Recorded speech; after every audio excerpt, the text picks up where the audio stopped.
Good evening friends. आज के इस लेक्चर में हम डिस्कस करेंगे फ्री बॉडी डायग्राम के बारे में। तो फ्री बॉडी डायग्राम बनाने से पहले हम सबसे पहले देखेंगे नॉर्मल फोर्स क्या होता है। तो नॉर्मल फोर्स के बारे में देखेंगे कि whenever two bodies are brought in contact they exert normal force over each other. अगर कोई दो बॉडी आपस में कांटेक्ट में है तो वो दोनों बॉडी जो है एक दूसरे को रिपेल करेंगी, एक दूसरे के ऊपर फोर्स डालेंगी।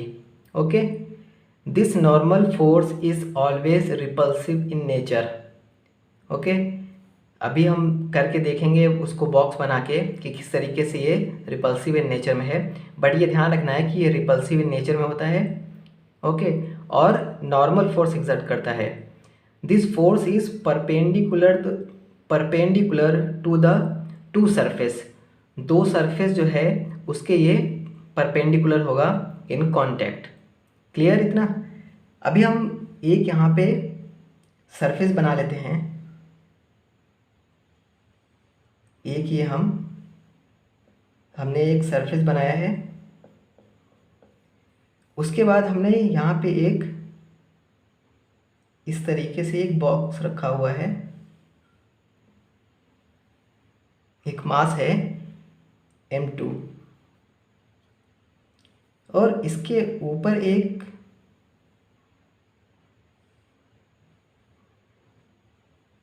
मास रखा हुआ है m1। अब हमें क्या करना है, इसका फ्री बॉडी डायग्राम बनाना है। तो अब क्या करेंगे हम, सबसे पहले हम यहाँ पे नॉर्मल फोर्स की बात करेंगे। तो एक ये सरफेस है और एक ये बॉक्स है। तो इसमें क्या बोला था कि जब दो बॉडीज़ कांटेक्ट में आती हैं तो वो एक्सर्ट करती है नॉर्मल फोर्स। ये एक सरफेस है और ये एक बॉडी है। ओके, ये आपस में कांटेक्ट में आई है। अब ये आपस में कांटेक्ट में आई है तो क्या है, नॉर्मल फोर्स एक्सर्ट करेगी। This normal force is always repulsive in nature और perpendicular to the to surface. तो अब क्या है, ये जो सरफेस है और ये जो m2 बॉडी है इनके बीच नॉर्मल फोर्स होगा। उसके बाद m1 एंड m2 जो है ये दो बॉडी है, ये भी आपस में नॉर्मल फोर्स एक्सर्ट करेंगे और रिपल्सिव नेचर होगा और परपेंडिकुलर होगा टू सरफेस के। एक जो हमारा नॉर्मल होगा वो इन दोनों बॉडीज़ के बीच में होगा, एक नॉर्मल जो होगा हमारा इन दोनों बॉडीज़ के बीच में होगा। तो अगर इन दोनों बॉडीज़ के बीच में जो नॉर्मल है उसको हमने कह दिया है n1 और ये सरफेस और जो m2 के बीच में नॉर्मल है इसको हमने कह दिया है n2। अब हम क्या करेंगे, अब हम फ्री बॉडी डायग्राम बनाएंगे। तो सबसे पहले हम फ्री बॉडी डायग्राम बनाने के लिए क्या करते हैं, जो भी बॉक्स वगैरह जो भी जिस तरीके से दिया हुआ है अगर वो कॉम्बिनेशन में है m1 m2 m3 इस तरीके से, तो फ्री बॉडी डायग्राम के लिए क्या करते हैं, सबको अलग अलग करके उस पर कितने फोर्स किस किस डायरेक्शन से हैं उसको हम फाइंड करते हैं। तो सबसे पहले हम m1 लेंगे, बॉक्स m1, इसका फ्री बॉडी डायग्राम बनाएंगे। ये हमने बॉक्स ले लिया है m1। ओके, तो जो m1 बॉक्स है इस पे क्या होगा, एक हमारा ग्रेविटेशनल फोर्स लगेगा। हमने ग्रेविटेशनल फोर्स की बात की थी। तो ग्रेविटेशनल फोर्स लगेगा तो क्या है कि वो डाउनवर्ड डायरेक्शन में लगेगा और इसके सेंटर ऑफ जो मास होगा वहाँ से एक जो है ग्रेविटेशनल फोर्स लगेगा, कितना, mg का, इसके सेंटर ऑफ मास से। क्लियर है? एक फोर्स ये हो गया ग्रेविटेशनल फोर्स। दूसरा फोर्स क्या होगा, ये जो m2 बॉडी है ये नॉर्मल फोर्स लगाएगी m1 पे। तो m2 m1 पे नॉर्मल फोर्स लगाएगी और वो किस टाइप का होता है, रिपल्सिव टाइप का होता है। मतलब क्या है कि m2 हमेशा m1 को ऊपर की ओर ढकेलना चाहेगी। ओके, तो m2 m1 को ऊपर की ओर ढकेलना चाहेगी, मतलब नॉर्मल फोर्स किस तरीके से होगा, कुछ इस डायरेक्शन में ऊपर की तरफ होगा। और इन दोनों के बीच का हमने जो नॉर्मल फोर्स है, ये जो यहाँ पे कांटेक्ट हो रहा है, यहाँ पे नॉर्मल फोर्स हमने N1 माना है, तो M2 ये M1 बॉडी को नॉर्मल फोर्स से कितने N1 से ऊपर की ओर ढकेलेगी। तो यहाँ पे N1 नॉर्मल फोर्स होगा। ओके, ये M1 के लिए क्लियर है। तो हमने M1 के लिए जितने फोर्स लगे थे, एक ग्रेविटेशनल फोर्स था और एक इन दोनों बॉडीज़ के कांटेक्ट में जो नॉर्मल फोर्स है, क्योंकि अगर दो बॉडीज़ है तो वो नॉर्मल फोर्स एक दूसरे पे एक्सर्ट करेगी, रिपल्सिव नेचर होगा और उस सरफेस, ये सरफेस जो है इसके परपेंडिकुलर होगा। तो ये हमारा सरफेस इस तरीके से हॉरिजेंटल है, तो इसके परपेंडिकुलर इस तरीके से वर्टिकल डायरेक्शन में हमारा फोर्स लगेगा। अब उसके बाद हम M2 की बात करेंगे। M2 ये हमारा है बॉक्स, M2 है। M2 पे क्या है कि M2 पे एक तो यहाँ इसका ग्रेविटेशनल फोर्स है, M2 पे ग्रेविटेशनल फोर्स है। उसके बाद ये सरफेस और ये जो M2 बॉक्स है, इन दोनों के बीच नॉर्मल फोर्स है। तो ये सरफेस जो है इसको नॉर्मल फोर्स मारेगा किस तरफ, इस तरीके, इस अपवर्ड डायरेक्शन में, ताकि ये बैलेंस कंडीशन में हो। तो ये जो दो बॉडीज़ हैं, तो अभी हमने बताया था कि जब भी दो बॉडीज़ आपस में कांटेक्ट में आएगी तो नॉर्मल फोर्स एक्सर्ट करेगी, और वो जो एक्सर्ट करेगी वो इस जो हमारा ये प्लेन है उसके परपेंडिकुलर डायरेक्शन में होगा। तो M1 M2 और ये जो सरफेस है इसके परपेंडिकुलर डायरेक्शन में इस तरीके से ये सरफेस इस पे नॉर्मल मारेगा M2 पे ये नॉर्मल मारेगा कितना, N2 फोर्स, क्योंकि यहाँ पे इन दोनों के बीच में जो नॉर्मल फोर्स है वो N2 है। ओके, उसके बाद ये M1 जो हमारे पास बॉक्स है, ये M1 बॉक्स क्या करेगा, M1 बॉक्स भी M2 पे नॉर्मल फोर्स मारेगा, क्योंकि ये दोनों बॉडीज़ भी कांटेक्ट में हैं। ओके, तो ये दोनों बॉडीज़ जब कांटेक्ट में है तो M1 M2 पे नॉर्मल फोर्स मारेगा, और इन दोनों के बीच में जो नॉर्मल फोर्स N1 है, हमने N1 मान रखा है, तो इन दोनों के बीच में नॉर्मल फोर्स N1 है। तो M1 M2 पे इसके परपेंडिकुलर डायरेक्शन में, ये जो प्लेन है इसके परपेंडिकुलर डायरेक्शन में फोर्स मारेगा। ओके, तो ये फोर्स कुछ डाउनवर्ड डायरेक्शन में आएगा, डाउनवर्ड डायरेक्शन में। तो ये डाउनवर्ड डायरेक्शन में क्या है, हमारा ग्रेविटेशनल फोर्स भी है, और क्या है यहाँ पे N1, एक ये भी नॉर्मल फोर्स, क्योंकि ये जो M2 बॉडी है यहाँ पे तीन फोर्स लग रहे हैं। एक तो M2 जो बॉडी है उसका मास की वजह से ग्रेविटेशनल फोर्स लग रहा है, फिर सरफेस और M2 के बीच में भी नॉर्मल फोर्स है, एक ये लग रहा है। दूसरा क्या है, इन दोनों के बीच में भी कांटेक्ट में है, तो इसके वजह से N1 नॉर्मल फोर्स लग रहा है। तो किस बॉडी के लिए हमें फोर्स निकालना है, उसके हिसाब से नॉर्मल फोर्स हमें देखना पड़ेगा। अगर M2 के लिए निकालना है तो ये वाली बॉडी इसको एक्सर्ट करेगी फोर्स, नॉर्मल फोर्स। अगर इसका हमें फोर्स निकालना है तो ये वाली बॉडी इस पे एक्सर्ट करेगी नॉर्मल फोर्स। ओके, तो यहाँ पे M1 के लिए दो फोर्स थे, एक तो नॉर्मल फोर्स, एक ग्रेविटेशनल फोर्स था, और M2 बॉडी के लिए यहाँ पे एक ग्रेविटेशनल फोर्स, एक इन दोनों कांटेक्ट की वजह से नॉर्मल फोर्स परपेंडिकुलर डायरेक्शन में, सरफेस के परपेंडिकुलर डायरेक्शन में ये एक नॉर्मल फोर्स। फिर क्या है, इन दोनों के बीच में, ये सरफेस और M2, इन दोनों के बीच में एक नॉर्मल फोर्स है, जो कि इस बॉक्स पे सरफेस की वजह से अपवर्ड डायरेक्शन में ये हमारा N2 इस तरीके से फोर्स लगाएगा। क्लियर है इतना? तो अभी कुछ और क्वेश्चंस हम इसमें और डिस्कस कर लेते हैं। एक ये इतना क्लियर है। अभी हम क्या करेंगे, एक और फ्री बॉडी डायग्राम डिस्कस कर लेते हैं इसमें।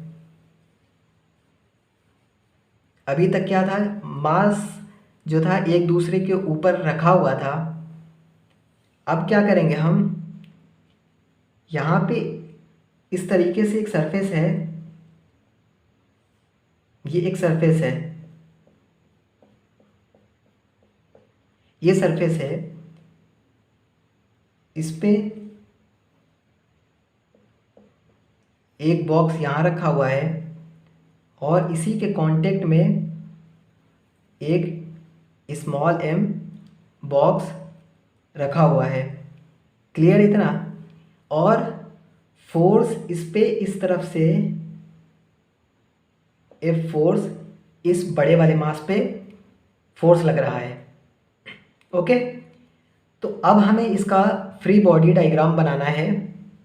तो अब किस तरीके से हम फ्री बॉडी डायग्राम बनाएंगे, ये हमने बोल दिया है, इसको ए, इस बॉक्स को बी। तो अब क्या है कि ये दोनों बॉडीज जो हैं वो इस सरफेस से कांटेक्ट में है। इस सरफेस कांटेक्ट में है मतलब क्या है कि एक नॉर्मल फोर्स इन दोनों के बीच में होगा, सरफेस और कैपिटल M1 जो बॉक्स है, बॉक्स ए है, इन दोनों के बीच में एक नॉर्मल फोर्स होगा। फिर इन दोनों के बीच में एक नॉर्मल फोर्स होगा और फिर इन ये दोनों बॉडीज आपस में कांटेक्ट में है, इनके बीच में एक नॉर्मल फोर्स होगा। क्लियर है? अब क्या करेंगे हम फ्री बॉडी डायग्राम बनाएंगे एक एक अलग अलग बॉक्स को लेकर, फिर उस पर देखते हैं किस किस तरीके से किस किस डायरेक्शन में फोर्स आते हैं। तो सबसे पहले हम कैपिटल M मास वाले बॉक्स को हम लेंगे। क्लियर है? अब इस पे ये जो कैपिटल M बॉक्स है, इस पे हम देखेंगे किस किस डायरेक्शन में फोर्स लग रहे हैं। इस पे एक तो सबसे पहले है इसका ग्रेविटेशनल फोर्स लगेगा mg। ओके, अब क्या है, एक फोर्स जो है सरफेस और कैपिटल M जो बॉक्स है उन दोनों के बीच में नॉर्मल फोर्स है। नॉर्मल फोर्स मैंने बताया सरफेस के परपेंडिकुलर डायरेक्शन में लगता है, तो इस डायरेक्शन में N1 फोर्स लगेगा। ओके, और इस तरीके से यहाँ पे एक F फोर्स लग रहा है, कैपिटल M बॉडी पे F फोर्स लग रहा है। तो इस तरीके से फोर्स लग रहा है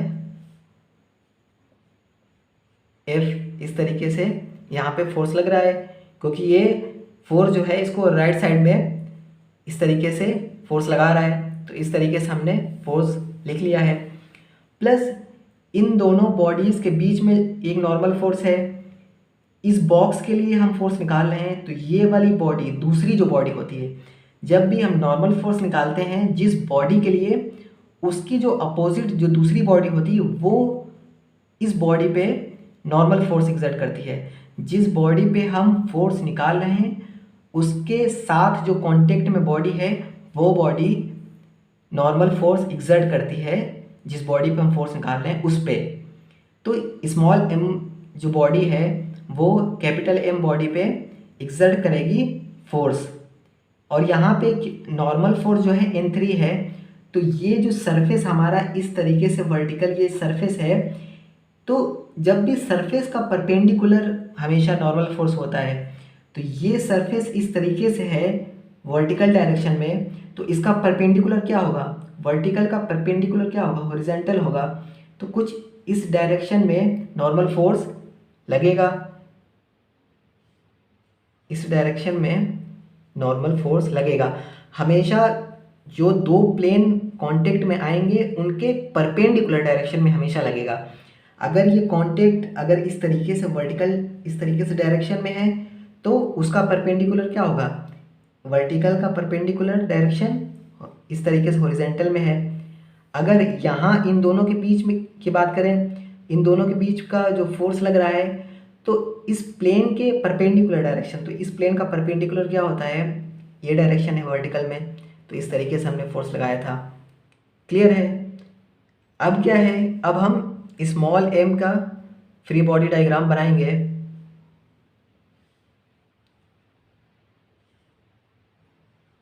स्मॉल m के लिए तो सबसे पहले स्मॉल m में क्या है, इसका ग्रेविटेशनल फोर्स है। ओके, उसके बाद इसका बॉक्स का और जो इसका कांटेक्ट सरफेस के साथ, इसके साथ नॉर्मल फोर्स, इन दोनों के साथ नॉर्मल फोर्स क्या है, इसका जस्ट प्लेन का परपेंडिकुलर, तो ये प्लेन इस तरीके से हॉरिजॉन्टल है तो इसका परपेंडिकुलर फोर्स लगेगा। इसका परपेंडिकुलर फोर्स कितना है, नॉर्मल फोर्स N2 है। उसके बाद इस बॉडी पे, इस बॉडी की वजह से नॉर्मल फोर्स लगेगा, तो इस बॉडी पे हमें नॉर्मल फोर्स निकालना है। तो इस बॉडी पे ये वाली बॉडी नॉर्मल फोर्स लगाएगी और किस डायरेक्शन में होगा, जो इन दोनों का कांटेक्ट वाला सरफेस है इसके परपेंडिकुलर, तो इसका कांटेक्ट का सरफेस इस तरीके से है तो इसका परपेंडिकुलर क्या होगा, इस तरीके से होगा। क्योंकि इस पे हमें फोर्स निकालना है तो ये वाली बॉडी नॉर्मल फोर्स इस पे एक्सर्ट करेगी, तो इस पे, इस वाली बॉडी पे ये किस तरफ नॉर्मल फोर्स एक्सर्ट करेगा, इस डायरेक्शन में करेगा।